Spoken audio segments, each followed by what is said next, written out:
Защото там гледат някакви страшни глупости, брат. Разбираш ли? Това е само Ти в TikTok, ако не пускаш глупости, няма шанс. Знаеш?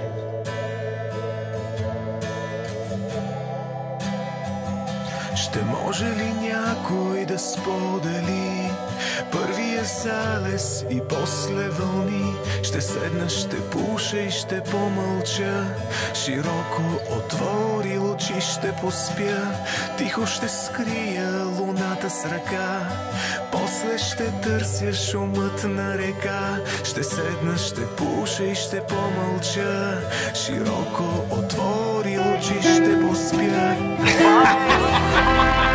Да не тръгна, бате. Мундра! Мила игра. Само трябва да поставим тук.